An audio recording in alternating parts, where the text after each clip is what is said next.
찬송가 438장입니다. 438장 찬양하겠습니다.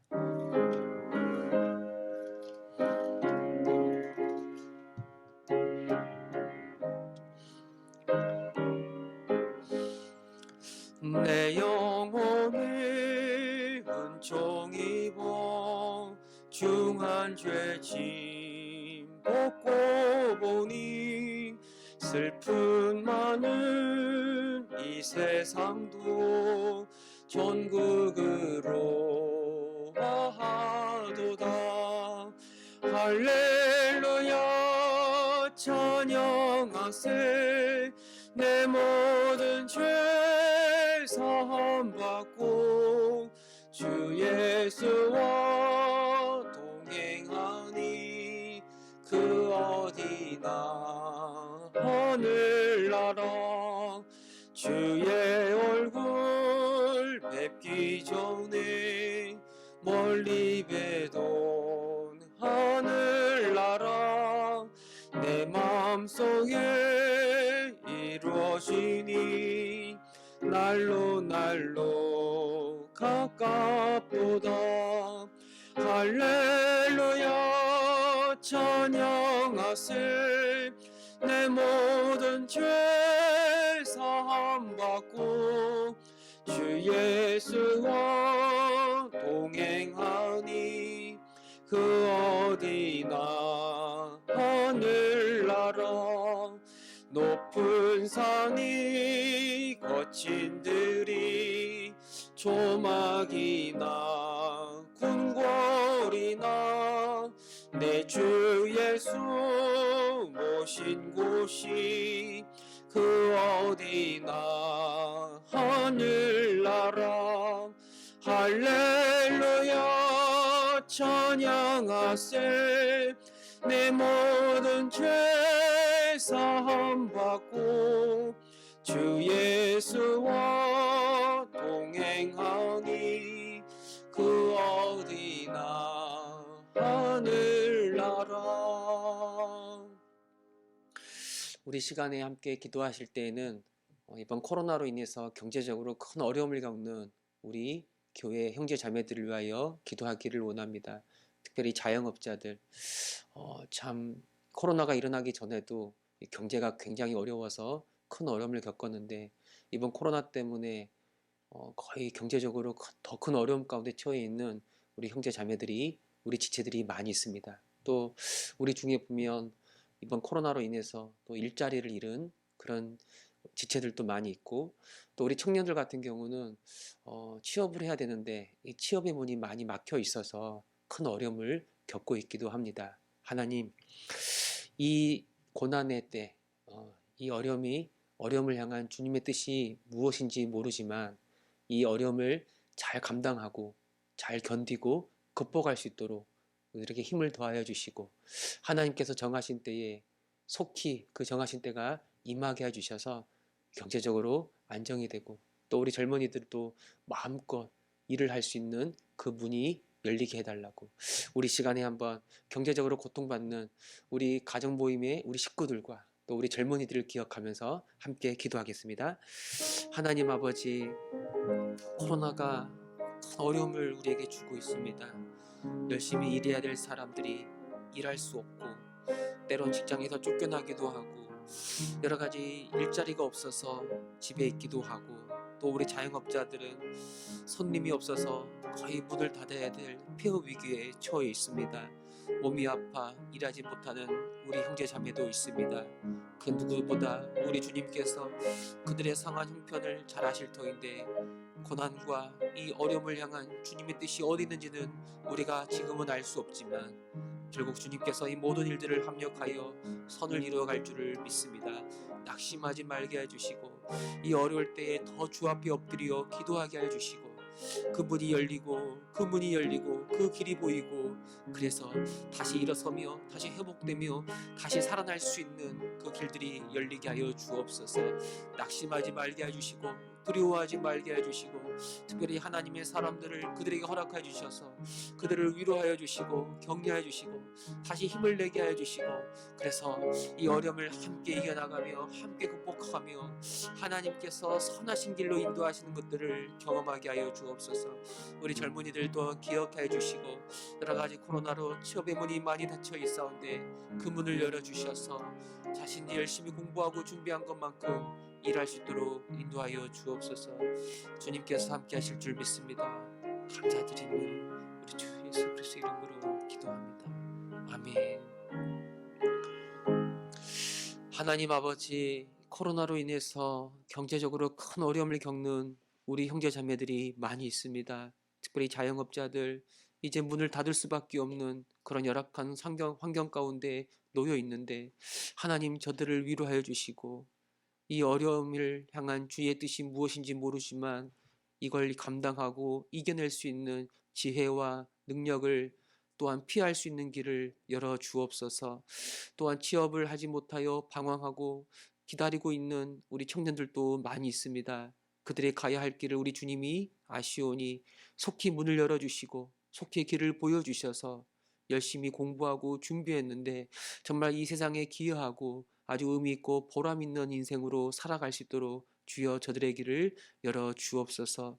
아버지 하나님께서 이 고난 가운데 있는 주의 백성들을 절대 버리지 아니하시고 감당할 수 있는 힘을 주실 뿐만 아니라 피할 수 있는 길도 열어 주실 줄을 믿습니다. 주여 저들을 붙잡아 주시옵소서. 함께 하심을 믿사옵고 우리 주 예수 그리스도의 이름으로 기도합니다. 아멘. 우리 말씀 보겠습니다. 사무엘상 21장입니다. 사무엘상 21장 우리 1절에서 9절 말씀 보겠습니다. 21장 1절에서 9절 말씀 우리 한 절씩 교독하겠습니다. 다윗이 노베 가서 제사장 아히멜렉에게 이르니 아히멜렉이 떨며 다윗을 영접하여 그에게 이르되 어찌하여 내가 홀로 있고 함께하는 자가 아무도 없느냐 하니, 다윗이 제사장 아히멜렉에게 이르되 왕이 내게 이를 명령하고 이르시기를 내가 너를 보내는 것과 내게 명령한 일은 아무것도 사람에게 알리지 말라 하시기로 내가 나의 소년들을 이러이러한 곳으로 오라고 말하였나이다. 이제 당신의 수중에 무엇이 있나이까? 떡 5덩이나 무엇이나 있는 대로 내 손에 주소서 하니, 제사장이 다윗에게 대답하여 이르되 보통 떡은 내 수중에 없으나 거룩한 떡은 있나니 그 소년들이 여자를 가까이만 하지 아니하였으면 주리라 하는지라. 다윗이 제사장에게 대답하여 이르되 우리가 참으로 3일 동안이나 여자를 가까이 하지 아니하였나이다. 내가 떠난 길이 보통 여행이라도 소년들의 그릇이 성결하겠거든 하물며 오늘 그들의 그릇이 성결하지 아니하겠나이까 하매, 그 거룩한 떡을 주었으니 거기는 진설병 곧 여호와 앞에서 물려낸 떡밖에 없음이라. 이 떡은 더운 떡을 드리는 날에 물려낸 것이더라. 그날에 사울의 신하 한 사람이 여호와 앞에 머물러 있었는데 그는 도액이라 이름하는 에돔 사람이요 사울의 목자장이었더라. 다윗이 아히멜렉에게 이르되 여기 당신의 수중에 창이나 칼이 없나이까? 왕의 일이 급함으로 내가 내 칼과 무기를 가지지 못하였나이다. 같이 읽겠습니다. 제사장이 이르되 내가 엘라 골짜기에서 죽인 블레셋 사람 골리앗의 칼이 보자기에 쌓여 에봇 뒤에 있으니 내가 그것을 가져가려거든 가지라. 여기는 그것밖에 다른 것이 없느니라 하는지라. 다윗이 이르되 그 같은 것이 또 없나니 내게 주소서 하더라. 아멘. 이 다윗과 요나단, 이 다윗은 요나단을 통해서 이 사울이 이 자기를 죽이려는 계획이 아주 분명하다는 사실을 알게 되었고, 이제 본격적인 도망자의 삶을 시작하게 됩니다.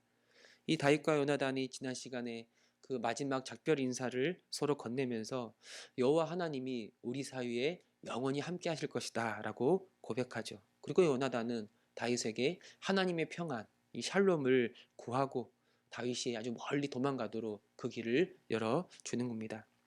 이제 다윗은 사울을 피해 이 노브로 이 도망을 갑니다. 이 노베 그 당시 회막, 이 성막이 이 노베에 위치하고 있었던 것 같습니다. 그 노브로 이 성막이 있는 곳으로 도망가고 거기 제사장 아히멜렉을 찾아가는 겁니다. 근데 아히멜렉이 이 다윗이 홀로 자기에게 찾아온 것을 보고 굉장히 두려워합니다. 두려워하니까 이제 다윗이 이야기를 하죠. 내가 혼자 온 것은 이 사울 왕으로부터 아주 은밀하고 아주 긴급한 명령을 받아 이걸 수행하기 위해서 여기 온 것이고, 내 부하들도 다 왔는데 지금 나와 함께 있지 않고 다른 곳에, 우리가 정한 곳에 그들을 보냈다라고 그렇게 둘러대고 있는 거죠. 아마 이 제사장이 이렇게 깜짝 떨며 또 놀랄 수밖에 없었던 이유가, 다윗은 그 당시 이 골리앗을 죽이고 수많은 블레셋과의 전투에서 승리를 거둔 그런 장군이었어요. 근데 이렇게 장군이 아주 초라한 몰골로 혼자서 회막을 찾아왔기 때문에 이게 정상적인 상황이 아니라는 거예요. 아마 그 정도로 지금 다윗의 몰골이나 형편이 정말 아주 다급하고 아주 비참하고 정말 도망자의 신세와 같은 그런 모습이었다는 걸 우리가 생각할 수가 있어요. 근데 이 다윗은 그가 도망자의 이제 삶을 시작하면서 가장 먼저 찾은 곳이 왜 하필 이 성막이 있던 이 노비고 또 제사장이었을까? 우리는 정확히 다윗이 왜 이 제사장 아히멜렉을 찾았는지는 알 수가 없어요. 그런데 그 이전에 다윗이 사울을 피해 도망갈 때 아마 사무엘이 있었던 라마로 도망가지 않았습니까? 다윗은 생각하기를 사울이 차마 이 사무엘이 있는 라마까지는 자기를 찾아올 것이라고 생각하지 않았던 것 같아요. 이번에도 다윗은 회막을 섬기는 이 거룩한 제사장들이 있는 그 지역까지 자기를 수색해 들어오지 않을 것이라고 그렇게 생각했을 것 같아요. 그리고 그곳은 성막이 있는 곳이에요. 성막이 있고 그 성막 안에 하나님의 법, 하나님의 율법, 이 법궤가 있는 곳입니다. 그러니까 하나님께서 그곳에 임재하시고 좌정하셔서 하나님의 법, 율법으로 그 택한 백성들을 다스리는 이 상징과 같은 이 성막이 있는 곳인데, 다윗은 그 몸과 그 마음이 완전히 지쳐 있는 상태에서 하나님이 계신 그곳, 그것을 바라보며 하나님의 안식과 주님의 그 평강을 구하면서 그곳을 찾아왔다라고도 우리는 생각할 수가 있습니다. 여러분, 우리는 어디서 평강과 어디에서 안식을 얻습니까? 요즘 사람들은 그렇죠. 더 많이 가지면, 높은 자리에 올라가면, 큰 권세를 가지면, 뭐 부동산이 많으면, 뭐 아파트가 몇 채 있으면, 그러면 정말 좋아하고 이것이 그들에게 안식이 되고 이 평안이 된다고 생각하는 거예요. 그러나 우리가 알다시피 오히려 더 많은 것들을 소유하고 높은 자리에 올라가면 더 많은 것들을 빼앗길까봐 전전긍긍하고 두려워하며 불안해하는 게 바로 이것이 인생의 어리석음이지 않습니까? 진정한 안식과 진정한 평강은 오직 주님의 품 안에 있을 때 오는 거예요. 애초부터 이 사람은 하나님의 형상으로 만들어졌기 때문에, 하나님의 형상으로 창조하시고 만드셨기 때문에 피조물인 사람은 오직 하나님과의 관계 안에 있을 때, 하나님의 품 안에 있을 때 진정한 안식과 기쁨을 누리는 거예요. 이 성막, 이 성전, 여기서는 이게 무엇을 의미하는가? 이게 바로 하나님 나라의 그 평안과 안식을 보여주는 모형이고 상징이고, 오직 하나님으로부터만 우리에게 진정한 샬롬, 진정한 안식이 옵니다라는 것들을 우리에게 보여주고 있는 거죠. 이 다윗은 너무나 급하게 이 도망쳐 나왔기 때문에 너무나 배가 고팠던 것 같아요. 그래서 이 아히멜렉에게 무엇이든 먹을 것을 좀 나에게 달라고 그렇게 간청합니다. 이 제사장이 일반 보통 떡은 없고 이 거룩한 떡만 있다고 말하면서 다윗과 그를 따르는 부하들이 여자를 가까이 하지 않았으면 이 떡을 주겠다라고 말하는 거예요. 이 거룩한 떡이 무엇인가? 이 성막 안에 항상 진설되어 있는 그 진설병을 가리키는 거예요. 이 진설병은 그 성막 안에 12개, 12지파를 상징하는 개념으로 12개가 이렇게 놓여져 있었는데 두 쌍씩 놓여져 있었는데 이 떡은 오직 제사장들만 먹을 수 있는 떡이에요. 그러니까 항상 이 성막 안에 이 떡이 진설되어 있어야 되고 그리고 약간 때가 되면 그 떡을 무르겠죠. 그리고 다른 새로운 떡으로 바꿀 거예요. 새 떡을 바꾸고 이제 무른 그 떡을 이 제사장들이 그 회막, 그 성막 안에서만 먹을 수가 있는 그러니까 제사장들만 먹을 수 있는 그런 거룩한 떡이었던 거예요. 그럼에도 이 제사장은 다윗의 상황이 아주 급하다는 것을 알고 기꺼이 이 떡을 주는 거예요. 그러면서 3일 동안 여자를 가까이 하지 않았으면 먹어도 좋다. 다윗이 우리가 여자를 가까이 하지 않았다라고 말하면서 이걸 받아 먹고 또 가져가게 되는 거예요. 이 본문은 이런 다윗의 이런 모습들 이걸 부정적으로 묘사하지 않습니다. 예수님도 안식일날 우리가 복음서를 통해서 알다시피 안식일날 제자들이 너무 배가 고파서 길 가는 길에 밀 이삭을 잘라 먹지 않습니까? 이 바리새인들이 이걸 보고 막 비난하죠. 예수님과 예수님의 제자들을. 그러니까 예수님이 이 다윗의 이야기를 이 오늘 이야기 이 아히멜렉을 만나서 이 진설병을 얻어먹는 이야기를 건네면서 예수님이 내가 안식일의 주인이다라고 그렇게 말하는 거예요. 여러분, 이 다윗이 누굽니까? 이 다윗은 예수 그리스도의 모형이 되는 예수 그리스도의 모형이 되는 이스라엘의 왕이죠. 왜 다윗은 이 제사장들만 먹을 수 있는 진설병을 먹었는데도 이 분명히 하나님께서 율법에 이 진설병은 제사장들만 먹으라고 그렇게 명시적으로 말씀하고 있거든요. 근데 이 제사장들만 먹을 그 진설병을 다윗이 먹었는데 정죄받지 않고 왜 그를 책망하지 않는가? 만약 이 다윗이 이 제사장들보다 더 큰 사람이라면 제사장에게만 적용돼야 될 그 율법보다 그가 더 큰 사람이라면 즉 이 하나님의 법에 저촉받지 않는 사람이라면 이게 가능한 일이죠. 예수님이 이 바리새인들과 논쟁하면서 내가 인자가 안식일의 주인이다 라고 말했던 게 그게 무슨 말이냐면 예수님은 이 안식일을 지켜야 되는 안식일 법을 뛰어넘어 주를 믿는 모든 사람들에게 진정한 안식을 주는 분이 예수님이다 라고 그렇게 말하는 거예요. 예수님에게는 이 안식일의 법이 적용되지 않습니다. 그리고 우리가 안식일을 비롯한 모든 율법이 결국에는 무엇을 향하고 있냐면 하나님의 나라, 하나님의 나라의 안식을 가리키고 있는 거예요. 그 안식을 얻기 위해서 이런 율법을 지키는 거예요. 그 안식을 얻기 위해서 안식일 규례를 비롯한 모든 말씀들을 모든 계명을 지키는 건데 그런데 그 안식은 어떻게 오는가? 그 안식은 예수님을 통해 오는 거예요. 사실 하나님이 안식일 규례를 비롯한 진설병, 성막 규례를 비롯한 여러 규례와 여러 율법을 이스라엘 백성들에게 주셨는데 그 율법을 주신 목적이 무엇인가? 이스라엘 백성들이 하나님의 약속의 땅에 들어가서 하나님의 안식을 누리게 하기 위하여 이 율법을 주셨는데 그 율법을 지키고 순종할 때 그들은 이 땅에서 안식을 누릴 수가 있는 거예요. 그런데 우리가 알다시피 이스라엘 백성은 그 안식을 누릴 수가 없었어요. 말씀에 불순종하고 하나님의 계명을 어겼기 때문에 그리고 망했어요. 그리고 예수님이 이 땅에 오신 거예요. 왜 예수님이 이 땅에 오셨는가?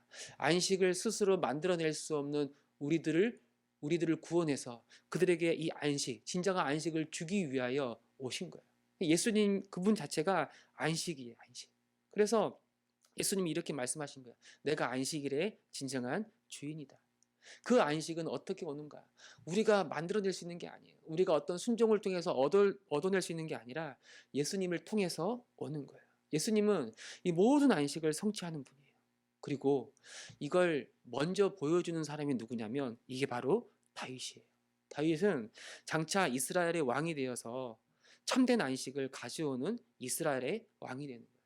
그러니까 이 다윗을 통해서 모세나 그 이전에 이 아브라함과 하나님께서 맺었던 그 언약이 성취가 되고 이 다윗을 통해서 모든 율법이 이루어져서 이 약속의 땅에서 드디어 하나님 나라의 안식을 얻게 되는 거예요. 그래서 여러분 다윗 시대 때 이스라엘이 통일이 되고 이제 시작된 하나님의 나라가 그때 절정으로 치닫고 완성이 되는 거예요. 그리고 그 아들의 이름을 솔로몬이라 이야기하는데 이 솔로몬의 이름이 이 샬롬에서 오는 거예요. 샬롬, 평안과 안식, 하나님의 나라가 충만하게 임하여 정말 그 땅의 역사 가운데서 정말 이스라엘 백성이 하나님의 그 복을 풍성하게 누렸던 그 시대가 임했다라고 그렇게 말하는 겁니다. 이 진설병이 의미하는 게 있습니다. 이건 생명의 떡이에요. 안식의 떡, 평강의 떡. 결국 이 떡이 가리키는 게 예수 그리스도를 가리키는 거죠. 예수님은 오병이어 기적을 일으키면서 자기가 생명의 떡이라고 말씀하셨고 나를 먹고 영생을 얻으라고 하셨어요. 그러니까 참된 안식이 어디에서 오는가? 안식은 우리 주 예수 그리스도로부터 오는 거예요. 이스라엘의 안식이 이스라엘의 왕이었던 다윗으로부터 얻는 것처럼 다윗은 모형이었고 진짜 왕 예수 그리스도가 이 땅에 오셔서 그를 믿는 자들, 그를 먹는 자들이 이 생명의 안식과 평강을 얻게 되는 거죠. 예수님이 우리에게 이렇게 말씀하셨죠. 수고하고 무거운 짐진 자들아 다 내게로 오라 내가 너희를 쉬게 하리라. 내가 너희에게 진정한 안식을 주는 하나님 나라의 왕이다 라고 그렇게 예수님이 말씀하는 거죠. 이 제사장으로부터 이 떡을 받은 다윗은 이제 자기에게 칼과 같은 무기를 좀 달라고 그렇게 요청합니다. 이에 제사장이 바로 당신이 죽인 다윗이 죽인 골리앗의 칼이 여기 있다고 말하고 그걸 그에게 내어주는 거예요. 여러분 다윗이 처음 이스라엘 역사 가운데 아주 역사의 무대에 전면적으로 등장할 때가 이 골리앗과 싸울 때이지 않습니까? 그때 다윗은 가진 게 아무것도 없었어요. 그냥 물매와 돌 몇 개밖에 없었어요. 그걸 가지고 이 블레셋 장수 골리앗을 상대했고 하나님은 이를 통해 이스라엘을 구원하셨어요. 그때와 지금의 상황은 어떻습니까? 지금 다윗은 도망자예요. 너무 초라하고 비참합니다. 이 다윗이 죄를 지어 여기까지 온 게 아니라 그 다윗 골리앗을 무찌를 그때부터 줄곧 주님의 뜻을 따라 이스라엘을 위해 싸웠고 또 왕을 위해 충성하다가 이렇게 어려움을 겪고 있는 것 아닙니까? 그러나 다윗은 이때 이 다윗 그 골리앗을 죽인 그 칼을 보는 거예요. 이건 골리앗의 칼이에요. 그 칼로 골리앗을 죽였죠. 하나님이 어떻게 그 인생 가운데 역사하셨는지 정말 말도 안 되는 전쟁에서 이 골리앗을 상대하여 이긴 것 아닙니까? 하나님의 은혜를 기억하고 하나님이 어떤 분인지를 다시 생각하게 되는 거예요. 여러분 믿음으로 이 나아가는 사람을 하나님이 그냥 홀로 버려두지 않으시고 고난 속에 그와 함께 하시고 결국엔 승리하게 하실 것이라는 것. 이 다윗이 이 골리앗의 칼을 보았을 때 그 하나님의 승리를 보게 되는 거예요. 그가 앞으로 얼마나 이 골리앗의 칼을 사용했는지는 몰라요. 그러나 다윗은 그 칼을 만지고 그 칼을 볼 때마다 하나님을 기억하고 아주 담대하게 앞으로 나아갈 수가 있었던 겁니다. 여러분, 이 평안과 안식은 우리에게 어떻게 오는가? 어떻게 오는가? 우리가 믿고 의지하는 게 정말 우리에게 진정한 안식을 주는 게 맞습니까? 뭐 부동산이 많으면 돈이 많으면 어떤 이 세상에서의 사회적 주의가 올라가면 우리가 정말 평안하고 아주 안심하며 살 수 있습니까? 아니에요. 아니에요. 오직 우리 주 예수 그리스도만 우리를 안식으로 초청하고 오직 예수 그리스도 안에서 우리는 하나님 품 안에서 평강을 누리게 되는 거예요. 하나님이 아닌 다른 곳에서는 그 어떤 것도 우리에게 진정한 안식을 줄 수가 없는 거예요. 이 생명의 떡이신 우리 주 예수님을 우리가 먹을 때 우리가 예수님을 가까이 할 때 우리는 이 담대함과 확신과 이 평강으로 살아갈 수가 있는 거예요. 더 나아가 앞으로 또 우리가 이 세상에서 살아내야 될 그런 삶이 있는데 우리의 현실은 만만치 않습니다. 우리가 싸워가야 될 삶이 있는 겁니다. 그때 주의 은혜를 기억하고 주의 말씀으로 우리가 무기를 삼으며 나아갈 때 우리는 그 어떤 길도 나아갈 수가 있는 거예요. 우리의 대장 되신 우리 주 예수님이 먼저 그 길을 걸으셨고 먼저 승리하셨을 뿐만 아니라 그분이 우리와 함께 하시기 때문에 우리는 얼마든지 이 힘들고 어려운 시간들을 감당하고 견디고 이겨낼 수가 있는 겁니다. 주님, 오직 주님만 나에게 하늘의 평안과 안식을 주실 수가 있습니다. 오직 주님만 내가 흔들리지 않고 견고히 서고 담대하게 나아갈 수 있도록 담대하게 쌓아갈 수 있도록 나에게 힘과 능력을 주실 수가 있습니다. 오직 우리 주 예수 그리스도 주님만을 바라보고 주의 손 굳게 붙잡고 끝까지 믿음의 길을 걸어가며 주님께서 주시는 안식과 평강을 누리게 하여 주옵소서. 오늘 이 새벽 이렇게 기도하며 나아가는 저와 여러분 우리 모두가 되시기를 소망합니다.